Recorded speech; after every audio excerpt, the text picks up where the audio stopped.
team banned. All right, folks, we're back at the Steel Series.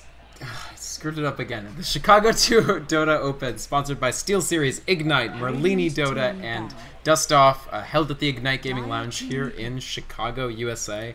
And the competition is heating up. We just had a absolutely fantastic workout of a game between, I can't even remember, but it was two fantastic teams. And here we're going to see losers bracket round 2 play between 2HU and IGID. So IGID, a team we already saw play one game. They had a pretty cool Kunkka-based Tricore composition that went in and managed to polish off whatever team that they were facing for elimination at that point. And 2HU, a team that we actually haven't seen in this tournament, but we did see them in the June edition of the tournament. They did quite well. I think they made it to losers bracket finals, or maybe the second to last round of losers bracket. Either way, I'm Vikrmond. Rejoining me for this cast is Justin, who's actually at the venue. How are you doing, man? Ah, crap, I had my Skype muted. How are you doing, man? Pretty good. How about you? I'm doing fantastic. I got so hyped up from that last match. I'm like riding my second wave of massive energy. Sorry for ditching you there. It was just miscommunication. Nah, it's okay. So you ready for this game? Oh yeah, this will be fun. 2HU promised me it'd be fun. So, so you just saw that their one goal was that they would be on the stream today, so they've accomplished that and they're happy. They are on the stream, and you said that they played against the UMAD, so the Spitwad stack, and they did pretty well. So they had Pudge, Alchemist, and Bane in their safe lane, and the Spitwad's team brought a Coddle, PL, and Rubik into the lane and got utterly destroyed. Okay. And it was just good to watch. The puck for 2HU won mid. Beat the Marana of Spitwad himself, and the offlane was pretty much even. And they walked around had complete map control dominance, and they just eventually just kind of rat dodoed out because there was a Weaver and a Marana just pushing the side lane. So, huh? Okay, that's kind of neat. I wonder if there's gonna be a replay of that game, but that's pretty sick. So yeah. Pudge support. That's not something I'm like super well acquainted with. Pudge not concerned about the levels, but with the Bane setup and the Alchemist setup, he's never gonna miss a spell. Huh. Just never missed it. So they were clueless, and the Spitwad's team's problem is they only had one stun in that lane, so you can't really go into an offensive tri lane unless you have multiple stuns, and they didn't do that. So. Right. So you mentioned that they lost the last game to like a split pushing heavy strategy. I see. Yeah. That they ban out split push. Yeah, so they really don't want to get split pushed again. They banned the Nature's Prophet first, and then Weaver is a pretty good split pusher as well. Yeah, the Weaver is what really kind of got to them in their last game. So they're picking, it looks like the same lineup again, but the Bane got picked by IGID, so. Radiant team banned. I do think it's interesting that, I mean, they're definitely learning. They're definitely, now that 2HU is facing elimination, no longer in the winner's bracket, they don't want to get caught out by something that's just going to be frustrating and losing to the same thing twice. So they choose those bans, which are honestly perfectly, like, there's nothing wrong with banning Nature's Prophet first, and Weaver is a pretty legit ban as well. Plus, because they had first pick, IGID felt that IGID is really forced to take out both the IO and the Bat Rider, so their bans are almost completely fixed. And that opens up 2HU. They take Alchemist, Shadow Demon, pretty good start here. I think the Alchemist gives you a lot of farm. We saw in our first game today, I can't remember if that was you casting with me or Novocaine, but there was just Lifestealer Midas versus Alch Midas, and that's always going to favor Alch after like 10 minutes or so. Yeah. Yeah, in that game earlier today, when that Lifestealer went for the Midas, they were an early team-focused lineup, and you can't build a Midas on a team where you're planning to win in the early game, because you're taking 2,000 gold away from items that can help you out. Right. And that's really what's made the race car build, the phase boots, the drum, into Sanj and Yasha so popular. Yeah, I mean, Lifestealer, I really like the race car build. I was like big upping it before like everybody started just realizing it's the best, but it's so good, and especially now with the shorter open wounds range, like, you really want to be able to set that up for yourself sometimes. And once you get all those race car pieces, you go damn near max move speed, which is more than enough to actually catch people out.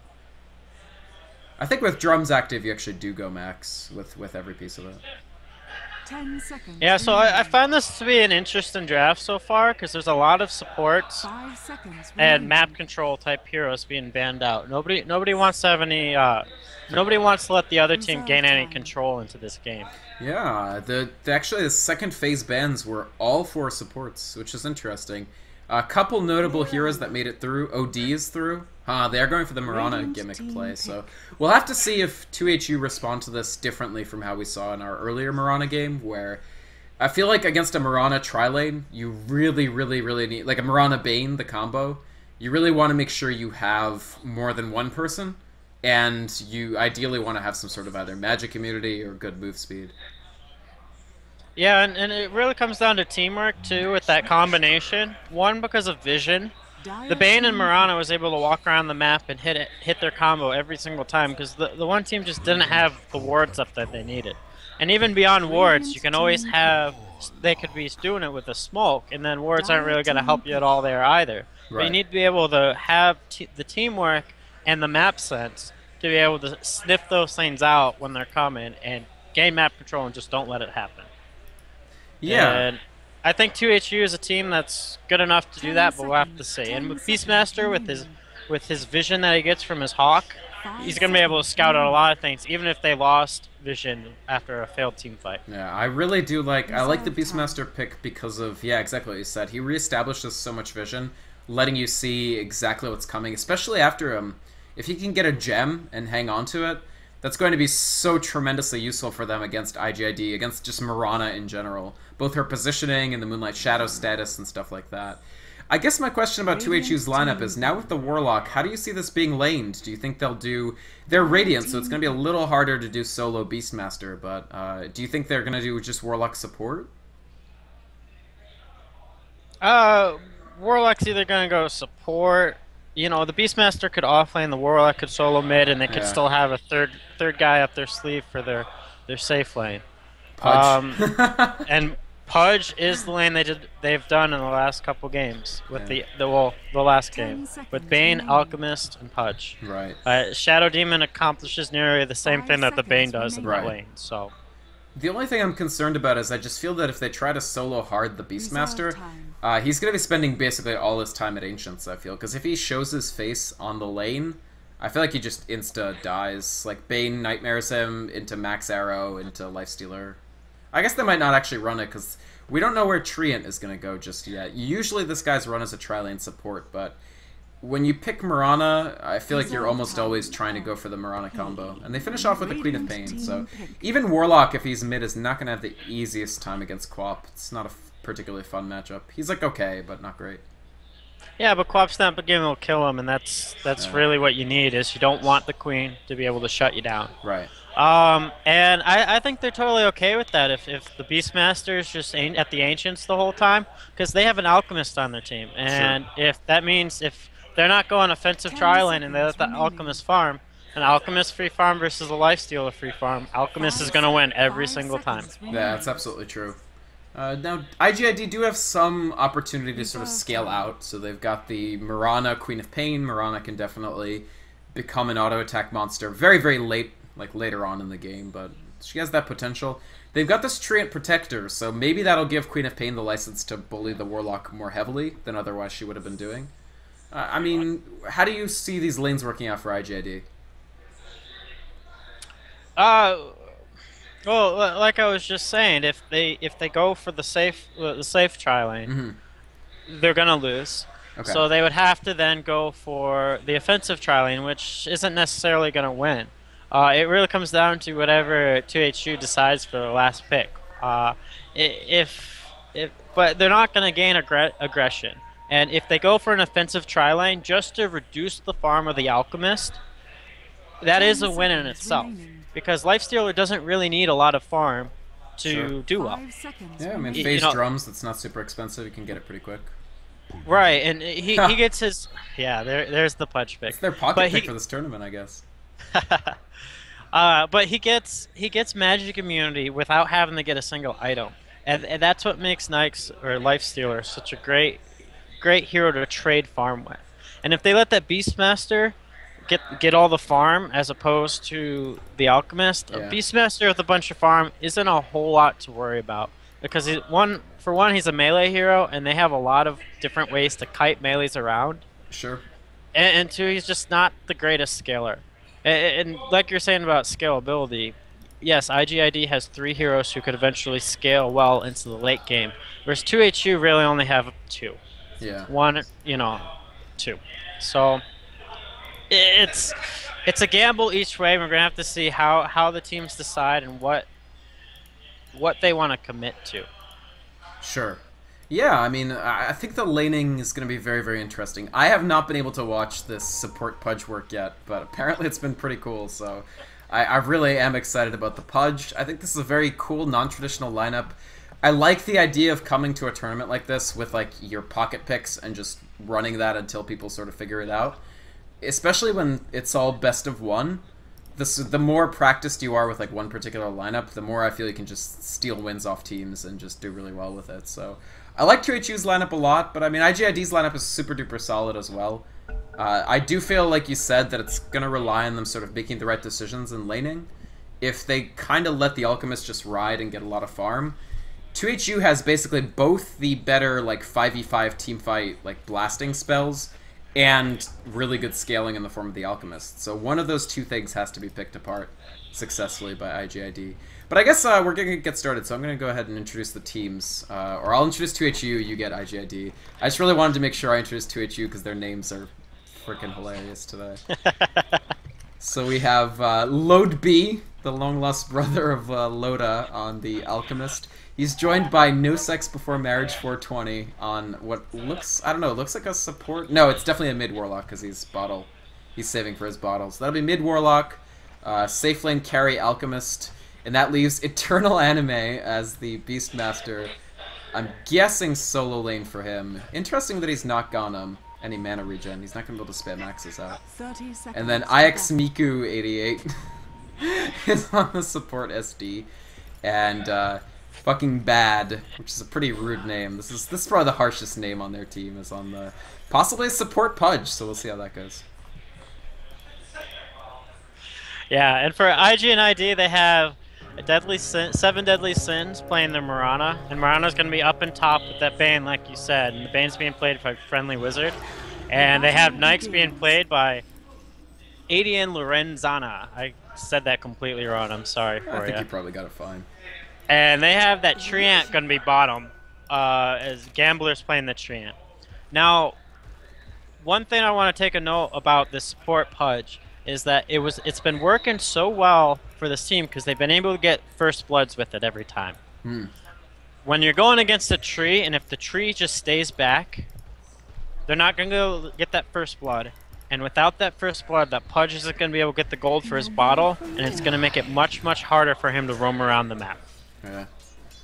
Yeah, that's true. I mean, Pudge, really a hero, is going to want to try to secure some kills, get some early levels, and then be a very, very powerful destabilizing force on the map. But IGID, I mean, this is such a similar lineup too. Like, it's a lineup that they know, they're running it, they're stable with it. I remember Seven Deadly Sins doing extremely well on this sort of 4-roll transitioning to 3-roll Marana, and Friendly Wizard had some pretty sick Bane play as well. So I think they're probably going to feel quite comfortable here, and as long as this solo lane goes okay, like, Treant, post-nerf Treant isn't the best thing to leave at level 1 forever, but it's not the worst thing either. Like, Living Armor is still a pretty effective spell even at level 1, even with the reduced number of instances after he got nerfed. So I think as long as Tree stays back and doesn't give kills, IGID are probably going to feel like they're winning the laning phase. Flip side is Alchemist is farming quite well already, and you can see Lodba is definitely feeling good about it. He's getting Greevils already. Yeah, definitely. As long as the tree doesn't die, they've won that lane. But there's gotta be a rotation at some point, some sort of gank. And 2HU, they have that Warlock, and that's gonna help them push and group up. If you remember back to their bans, they banned, what was it? It was Furion first ban, Weaver was one of their second or third bans. They really struggled against the split push, and they played a similar lineup to this and lost against the split push last game. So expect to see them group up pretty soon and push down the towers. And if IGID doesn't respond well to those pushes, it's going to be over for them. Yeah, I mean, I guess they could... Do you think that to try to push harder... Well, no, I don't know. I was thinking maybe they'd actually go a couple points into Inner Beast early if they really want to push, like, really, really hard, but... It's tough with an off-lane Beastmaster, I guess, to justify the points there. And Warlock's doing okay. Sorry, go ahead. I would go with Call of the Wild every time, just because you can scout out and get that vision early on in the game. You don't have the map control to put the wards up all over the map yet. Sure, that's true. Warlock, by the way, is beating Queen of Pain pretty handily mid. 9 for 5 to 6 for 1. What's your take on this? Oh, Warlock should be winning mid. He's such a strong middle hero. The only in the old days of Dota, and I'm talking like, okay, maybe like 6 years ago, Warlock mid, you saw nearly every single game. Just because his attack animation is so good and his base damage is so high, there's just not many heroes that can go up to it. And to put into comparison of today's metagame, you see OD being picked or banned nearly every game. And here we go. We're going for the silence. He's going to have the arrow. And it hits. Yeah, Warlock. It goes down to the Bane. One final last hit. Fucking bad. Jumps in, tries to get the hook. Doesn't quite land on Friendly Wizard. I mean, yeah. I mean, Warlock definitely a very, very potent laner 1v1. But there is always that possibility with no escape mechanism that you get ganked. And a very smart smoke used by Bane and Mirana there to set that up. I mean, again, in that solo lane, if Bane lands the Nightmare on you and there's nobody around, you essentially guarantee an almost max time arrow, and that'll even up the lane. Queen of Pain will feel a lot better with this after that. Yeah, that was absolutely critical. If IGID wasn't doing those sorts of things, they would not be winning this game. I would call that right now, but they are. So they obviously have the strategy down to a pat. Yeah. Warlock is going to return to the lane. Right now, Pudge is just trying to soak some XP. You really want as many ranks of that hook as possible, because the rank 1... The distance of the hook is just so terrible that it's really, really hard to hit anybody with it. I guess it's kind of like Sand King, where like his rank 1 stun is just really nothing to write home about, and then you really want to level it up a few times if you're in a support role. So even though this Alchemist is going for Grievel's Greed, he's opted to skip the Midas altogether.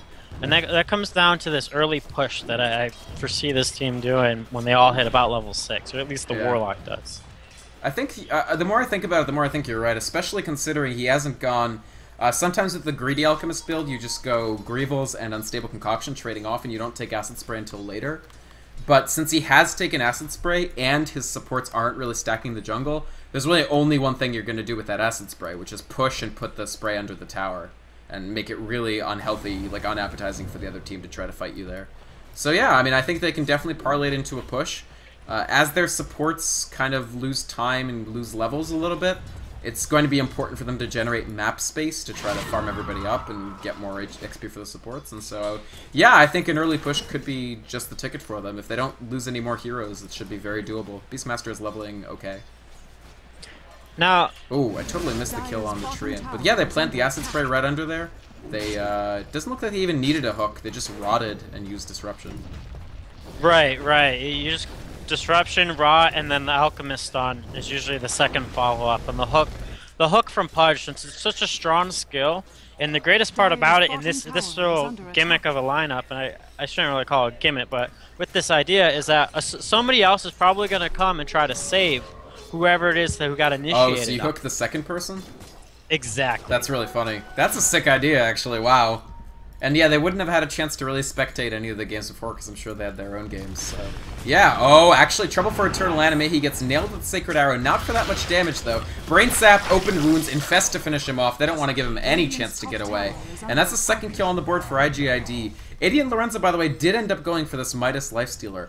Do you think that maybe he did this after he saw that Alchemist wasn't going Midas? And if so, does that justify it more? Or is it still just a, like, it'll put them behind? You know, I don't think they're playing aggressive. I think they're playing for the long game. And his hope was just that they would be able to defend against any sort of push. So the Midas is just there for him and for the long game. Fair enough. Ooh, we could have trouble for No Sex Before Marriage 420. He ducks into the trees. Really nice placement. Tosses out a Fatal Bonds. They still land the Nightmare. But I don't know if this is such a great idea. Sacred Arrow comes through. It's not enough to really damage him that much. He has ultimate available, and IGID they back right off, which I think makes perfect sense. Sorry, you were saying? The long game for them? Oh yeah, they have to go for the long game here. They have more scalability in their hero picks, so that's all they really have going for them. Because as soon as this Warlock decides to throw down his ultimate, there's going to be some melted heroes. Right. So I think I already talked to Novocaine about it, but I wonder what your take is on. So this is the second time that Seven Deadly Sins has made this same Mirana build. What's your take on the support skip Starstorm build? Is it good if you're level starved? You know, I wouldn't opt for level and leap. You know, when I play Mirana normally in a pub game, I would level Starstorm max, and then I only get one level in Sacred Arrow, and then max out leap next. So I understand why leap is having leap maxed out is such a great idea, but for a game like this, of course, in almost every pro game, you see Sacred Arrow being maxed out first, and there's a reason for that. Mirana's a risk versus reward hero, and if you level up Starfall, it's not that good. But and a fight's about to start, so we'll hold off on that. Big clash coming out here. A quick nightmare on fucking bad, but there goes the Warlock ultimate. Fatal Bonds is a little bit late, but here comes the Unstable Concoction. Shadow Demon with a very smart defensive disruption, but the Fatal Bonds will probably lead to his death and Mirana's. Warlock using the by far best Warlock cosmetic in the game, which is this Sauron-style Golem, and I'm sure that helped them to bring down both of those heroes. IGID just a little bit too risky with their positioning there. No vision of the jungle. They run straight into Pudge and Warlock, and leads to both of the supports going down. And has Pudge even thrown a hook? I feel like he's been like a big presence in this game without actually having to do anything. Yeah, and you know, Pudge can be a great hero in that regard. We gotta pause, but yeah. Pudge plays as a support. As long as you can get him levels, it's actually not that bad of a strategy. As long as you have the lineup around it, because his ultimate does go through BKB, and there's so many games where everything comes down to BKBs and BKB farm time and BKBs not being able to cancel, and that's the difference between a win or a loss. Pudge is an extra, as a support hero with an extra stun that can do that, is just a huge asset to any team. And Meat Hook too. Dota's a game of positioning, and Meat Hook brings people out of position, and it brings people out of turtle and lineup so well that he is such a threat of a hero. Yeah, it's a great point. Even if he doesn't land. Right. It's just the fact that the teams. Yeah, I agree with you. A lot of the times the response is just as important as the actual decision. I guess, yeah, I mean, in this case where they, oh man, Lifestealer in a tremendous amount of trouble. Pudge is chasing him. He's still ticking to the rot. He'll go down, and that's a very important kill for 2HU. That Midas Lifestealer. Did he get a chance to use it? He did use it just before dying, so he's not going to be held back too much, but that's still a fantastic kill for them. Not needing to use Roar, as well as getting Pudge extremely close to getting that BKB breaking dismember stun that will be actually, yeah, between Beastmaster and Pudge, they can disable that Lifestealer through his rage for basically the entire duration of rage. He's stunned up, walking through the acid spray. He is pretty escapable. He's got that leap speed boost, so that gets him out of there. And I think 2HU probably need to back off here. Warlock's out of mana, the Fatal Bonds was only on one. 80 and Lorenzo rushing ahead with the face boots, but looks like 2HU will just back off. How far do you think 2HU are ahead? Are they ahead at all? Or is IGID stable enough? Like, they've only managed to push down one tower, really. Yeah, but they have an Alchemist, and he's already halfway to his next item. He's going for an Assault Cuirass, which is another great item if they're going to go for the early push. Sure. You know, you do see some teams going Mechanism and Alchemist, but you know he's doing it the right way. He's going right into the Cuirass, and you can let his teammates solve that item out. But I think they're doing a great job, and what they just did right now with IGID is they made all 5 of them come bottom. And they all TP'd bottom, were all grouped up, but half of them didn't even have mana, so they couldn't even turn around and push, and now they're getting picked apart, and they're not all together. Nice Bane stun, but they transfer it. There's the Warlock ultimate. The Pudge pulls somebody back. Lifestealer is now infested inside of Bane. Will they be able to make it out of it? There's the Dismember. 80 and Lorenzo forced to leave the comfort of his friendly wizard home. Leech Seed actually heals them up quite a bit on the retreat. There's Queen of Pain coming in. They do stun Lifestealer. He's in a lot of trouble right now. He's going to rage out if he can. The Golem's still chasing them. I'm surprised this has only been one one kill for 2HU. A very nicely coordinated retreat from IGID with the help of the Leech Seed and Living Armor heals for Treant, and they escape, but wow, was that narrow. Yeah, and one thing I'm not noticing until now, that Lifestealer had maxed out Feast, and he only has 1 level in Rage and Open Wounds. Wow. Which I just find pure different. farm. Pure farm. Yeah, but yeah, he played that right. He was able to get in that Bane just in the nick of time and able to escape long enough for his Rage to come back off cooldown and be able to escape with that again. Yeah, that was actually really sick. He came out of the Bane just before Bane died and immediately popped Rage again. So when you're stuck with that level 3, sorry, the 3-second Rage, you really have to min-max every instant of it. And that was really good play by Eddie and Lorenza. That could have been like a tier 2 tower plus 3 kills easily. But IX Miku ED8 has found out Queen of Pain, immediately blinks up. There's the Roar, Unstable Concoction to follow, Axes, and the Acid Spray, enough to bring him down. Shadow Demon actually scoring the last hit, but that's 6-2 for 2HU, and they're generating more and more space for Load B to go towards his Cuirass. He's about 1,500 off still, but if Alchemist manages to get Cuirass and Basher before Lifestealer has any big items, I just don't see how they fight Alchemist at all. I feel like he just chops through their entire team. Yeah, like I was saying earlier about Mirana in a previous game, it takes Mirana a very long time to get any damage. And 2HU's just not gonna let this game go a very long time.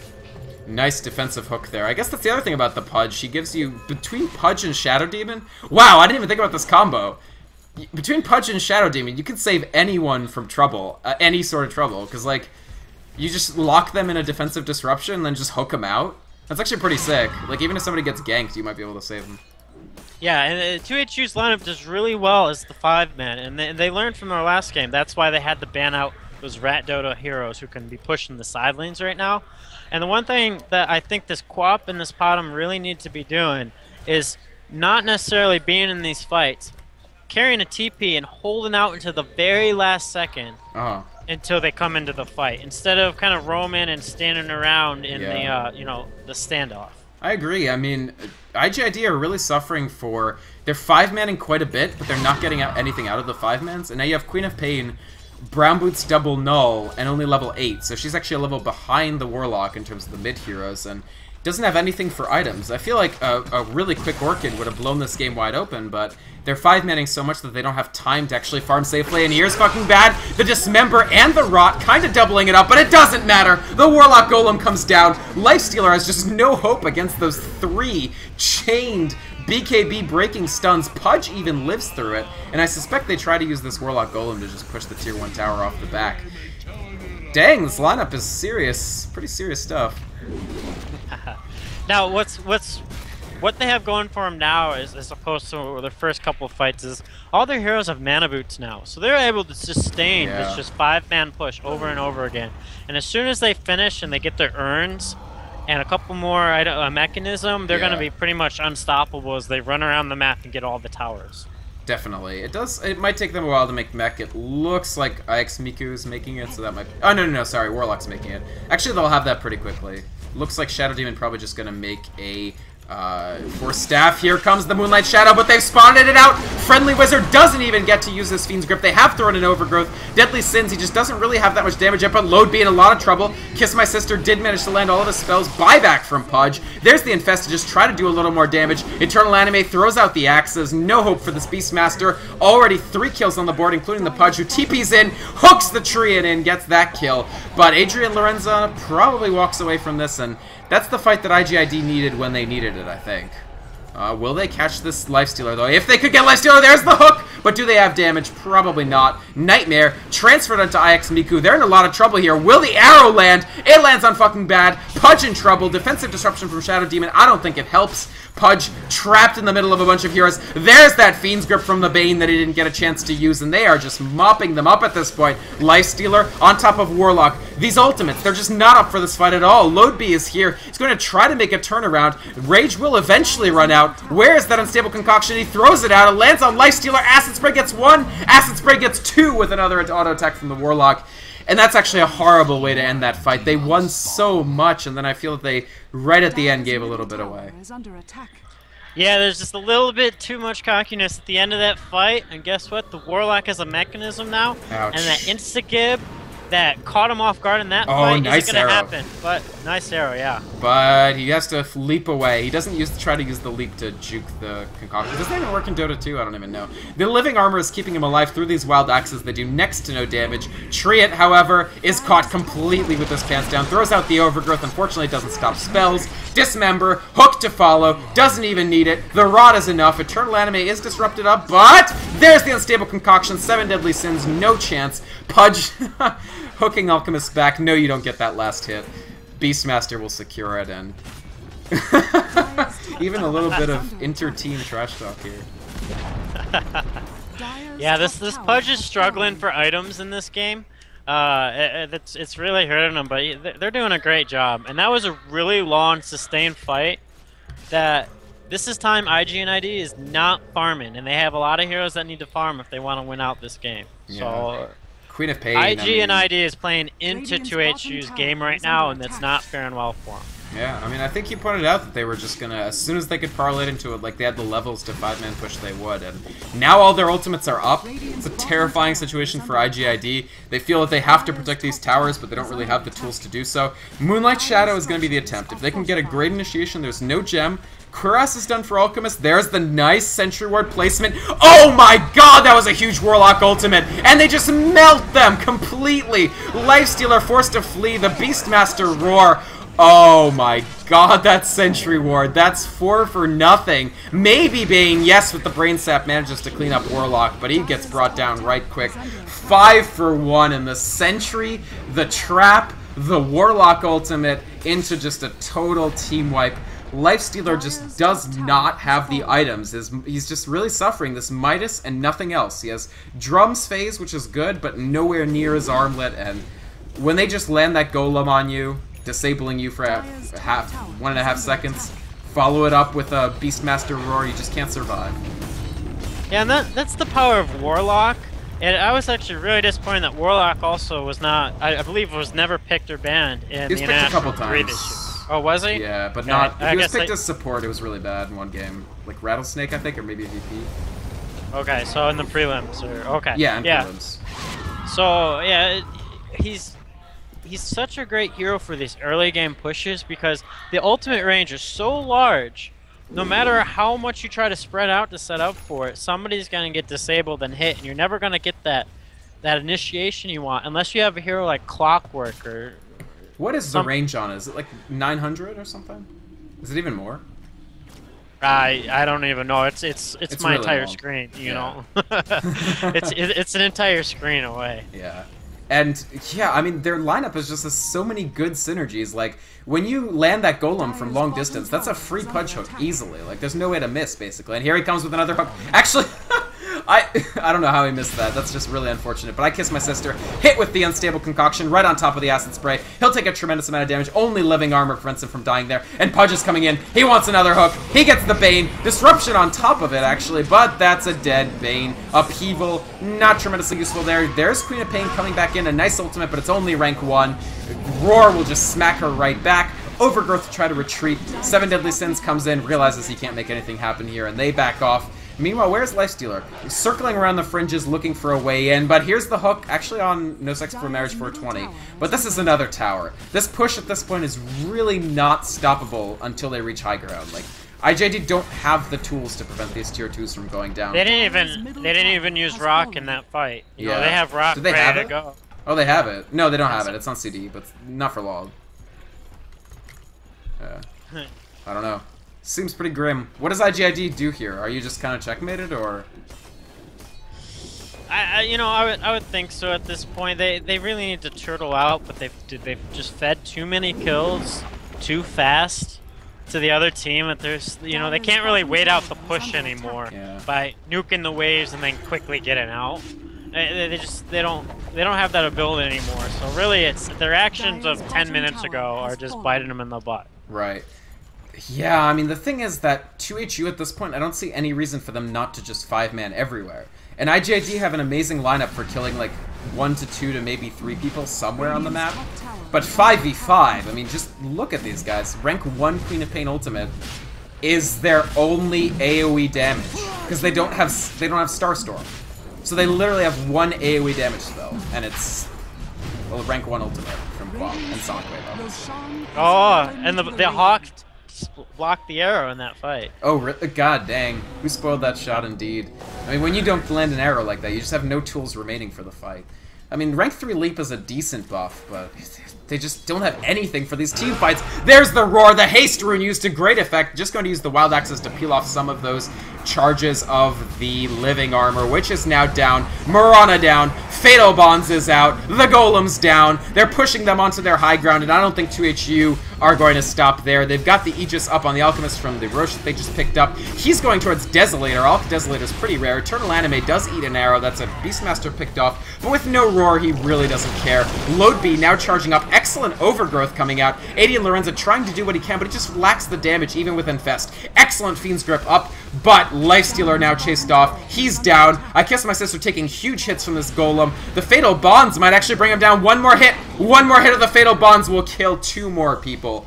And that might be all she wrote for IGID, as they are pushed all the way back into their fountain, essentially. Fucking Bad just chasing 7 Deadly Sins. He does trade off for... loses a gem for that. I'm not sure about that decision, but... when you're this ahead, I feel like you can afford to have some fun. Yeah, that was definitely for show. But that's the power of it, you know. They just they got the items that they need early on in the game, and they're pressing their advantage.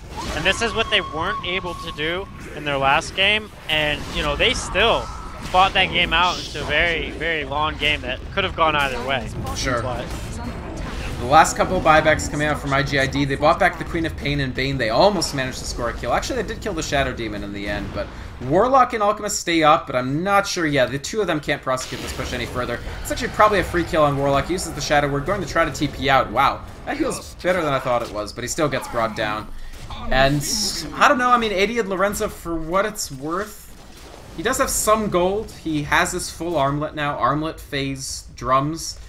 Could make the SNY, although I feel it's maybe not enough of a catch-up mechanism for them. Maybe he needs just to go straight Basher? I don't know. What's your take on Lifestealer right now? What does he need to do? I wouldn't even worry about Lifestealer, because I'm looking at that Warlock. When he died, he had 5,500 gold. He only lost 500 gold on his death. He's refresher. Almost a refresher. That's sick. He's going to skip Ags, because who needs it, right? I don't know. Ags is pretty strong now after it changed, and you get 2 rocks, but yeah. Refresher, same deal. It's just so strong. Refreshers, I mean, if you can get, if you have the money for Refresher, it's not even the rock. I mean, let's say that Ags rock versus Refresher rock is basically a push. Refresher Fatal Bonds is insane. It's so ridiculously strong. Yeah, and one thing in this game, what helps them out, is that there's counter initiation on IGID's lineup. They have the Tree who can cast his ultimate, and they have the Bane who can cast their ultimate. And every fight they've been using, the Rock is the first spell casted in the fight. And if they have the Refresher Rock, they just be patient, cast his Fatal Bonds again, maybe heal on someone, and then, you know, 3-4 seconds later cast the second Rock. He's going to cancel all those spells, or at least stop the duration, and that's really going to give him the winning edge in the fight. For sure.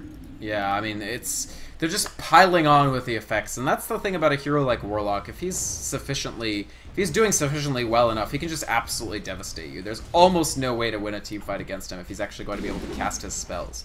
Maybe at some point there was hope that Queen of Pain would just be able to Orchid him out very early, but he's been forced to go these more efficient approaches because he hasn't had any money to work with. 2, 6, and 5 on Queen of Pain, and he's just got Treads, double Null Talisman, so that's not a way to shut down Warlock. Maybe Lifestealer is a way to shut down Warlock, but he would need something like a Basher or something, and that's going to take a little bit of time. So IGID, they're going to preserve every second that they can. They're doing a very good job of defensive vision.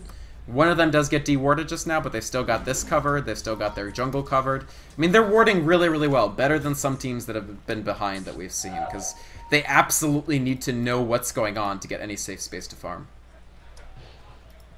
Yeah, no, if I was the Lifestealer in this fight, I would be focusing that Pudge early on every single fight. Yeah. The Pudge really doesn't have a lot of armor. Stacks, though. Yeah, but he's been getting in the fight, and he goes down really, really quickly. Sure. But he always lives in the fight long enough to dismember and meat hook somebody. Oh, they get the gem back. Marana walking right through their lineup. They wanted the gem so bad that they used the roar to get it, but they're perfectly happy with this. The Aghanim Scepter done for Beastmaster, and I don't know that Marana is completely necessary to try to defend, but it sure wouldn't have hurt to have her, so... 2HU jumping up to the high ground. They don't have the Aegis, but there's the rock. It's going to go on to Gambler with a really good overgrowth, but there's the second rock. He wasn't expecting that. 2 Fatal Bonds up on this Treant Protector. The Shadow Demon will add on to it. The Lifestealer now the next target. They're looping these golems around. Moonlight Shadow, but they've got the gem. Lifestealer forced back. The golems just creating space for Load B to burn down this tier 3, and I don't know. I think this is probably game. Where was the first big mistake for IGID? Like, how did they let this get away from them? They were too concerned about getting grouped together for the team fights. Just gonna watch some heroes melt there for a second. Yeah, they are melting. That is pretty much the only correct verb for what's happening to them. But I mean, they're in acid spray, so they're literally and figuratively melting. But they spend too much time grouping up together and doing a standoff. And when they have heroes like that, the Potom and the Quap, that they really need to be pushing out all the lanes and punishing 2HU for grouping up and being under leveled. But the Quap didn't do that and just didn't have the levels, didn't have the items to be worth anything later on. And you know, the Quap actually played well within the team fights, you just didn't have the items. And being able to run in late and cast the ultimate is something you can do late in a fight. Sure. After they initiate on you. So it's not critical that you get there quickly. Yeah, that's a great point. I mean, I think you even pointed out earlier, you were like, they're kind of playing into what 2HU wants to do. 2HU wants to 5 push, IGID doesn't. So all the time that they're spending trying to play as 5 is, yeah. It really makes them pay. Nice roar on the Lifestealer. The Shadow Demon manages to defensively disrupt himself. Godlike streak for the Alchemist. Acid Spray will basically do the rest. Not even Fiend's Grip can stop it. And Friendly Wizard will go down. Probably the last gasp for IGID. I definitely feel that they're one of the stronger teams to get eliminated so far. Like they did pretty well in the previous game we saw them in, but 2HU definitely showing themselves in a slightly higher class, at least in this game. Yeah, and you know, this is experience shown for 2HU. This is their second tournament now. They were here 2 months ago, where this is IGID's first tournament ever. Did you guys eliminate them, by the way? It's a... Last time? Did you guys eliminate them in the last one? Yeah, I believe we did. No, we played them in the first round. 2HU, when we were playing as AS. Right. We went for the global strategy, where I was on Zeus, Spectre, all that fun stuff. Yeah, so, I think you had Fury on too. Yeah. Anyway, that was a good game to watch. It was good to see 2HU come strong after their last loss. Yeah, definitely.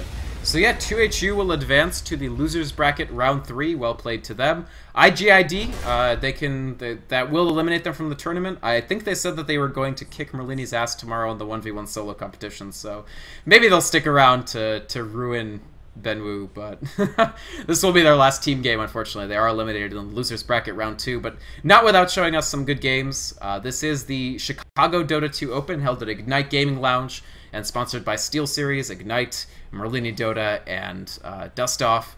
I'm your caster, Vikramon. My co-caster has been Justin, who's actually on site. And how people getting hype? People getting hype for this tournament, dude? Yeah, the raffle just got done. There were tons of awesome prizes handed out today. Valve's helped out Ignite here, giving a whole bunch of some of the more recent goodies that just was offered for sale at the International 3, and yeah, nice. It's a pretty good crowd over there. I'm glad they still have some. They were like tossing them into the crowd at the end of TI 3. It was actually like, it was really scary. It was like a Walmart Black Friday situation. I just booked it to the after party because I was like, I don't want to deal with this. All right, fantastic. So next game, folks, we are going to watch most likely the winners bracket round 3. It's going to be 2 of the strongest teams that we've seen so far in the competition. Too many carry players. So TMCW, who actually are the defending champions, as playing under the name Please Gank Shibi, against, what the hell is Spitwad's team's name? Do you remember?